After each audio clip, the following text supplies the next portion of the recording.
Okay, this is case study 10, productivity and resource management. We're group 2. My name is Asena Sapabalu. My name is Mackenzie McCraw. I'm Roy Glover. Gustavo Bissor. So our agenda for today, we're going to do the case study overview and questions and answers. Okay, so Ducor Chemical receives an R&D contract from an important client. The contract is 12 months to create a new chemical needed for future projects. There's a potential long-term production contract with this client if they're successful, and they'll be able to increase their profits over the years.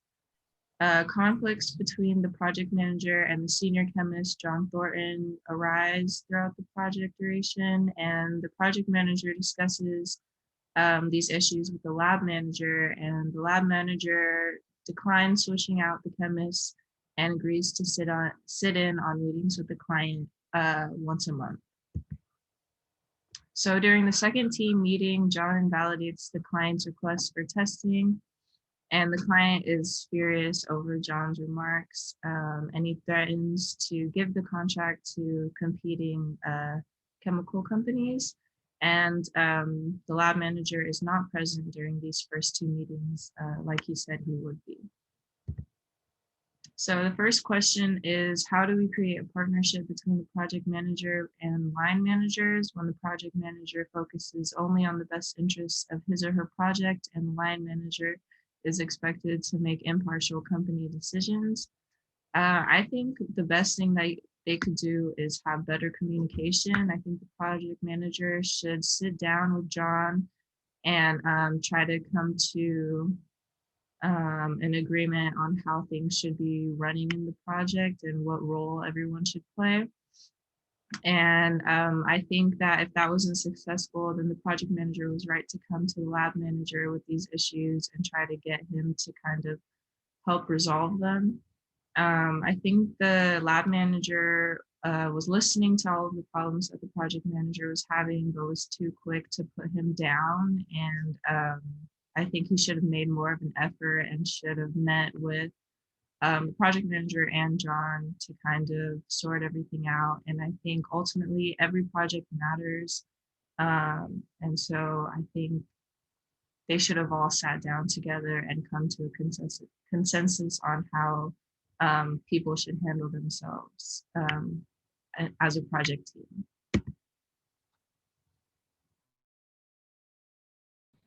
Okay, so for question 2, why should or who should have more say during negotiations and resources for the project manager or the manager? Basically, I feel as though the project manager, since he is over this project, should be able to say more. Since he does have a past with Thornton, it gave his argument. It was a liable argument that he had to not want to work with him. The project manager knows that what's best for the project, and being that they are both in the same project, the lab manager should want the best for this project, just like the rest of his other projects. And also, he's not a man of his word, I feel, because he wasn't sitting in on the first two meetings that they were talking about.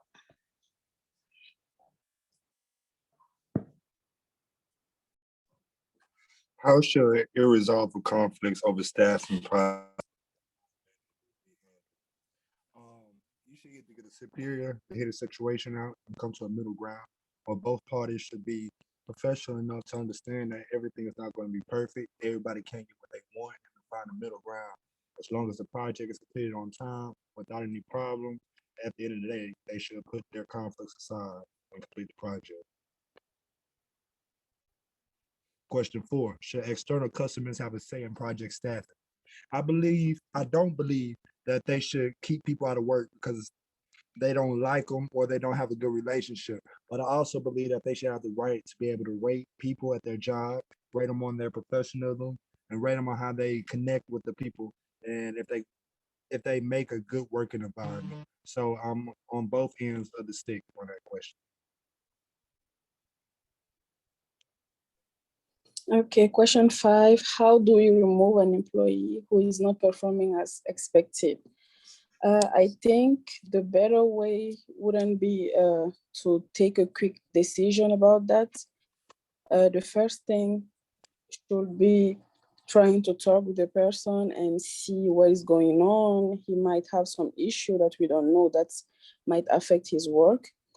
If that is already done, the second thing will be to let him for the error that he do and the bad work that he's providing and see if he could fix it.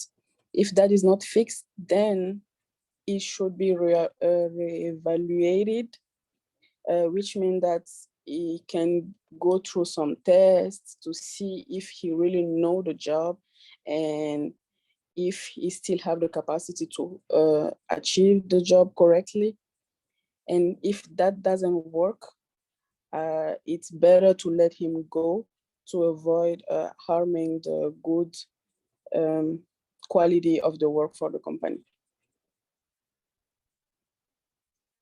Should project managers negotiate for people or deliverables? I think no. The reason why is like the project manager usually work on a project, so they know most of the things related to the project, even if it's for the good of the company, but they don't have an overall view about what are all the needs that the company would require or something like that. So other people that work for the company should maybe have another point of view about how the company work, what are the needs from the different departments. So those people will be better to negotiate and they will have more knowledge about the number of deliverables that the company should need. So thank you very much. This was group 2. Thank you for watching our presentation.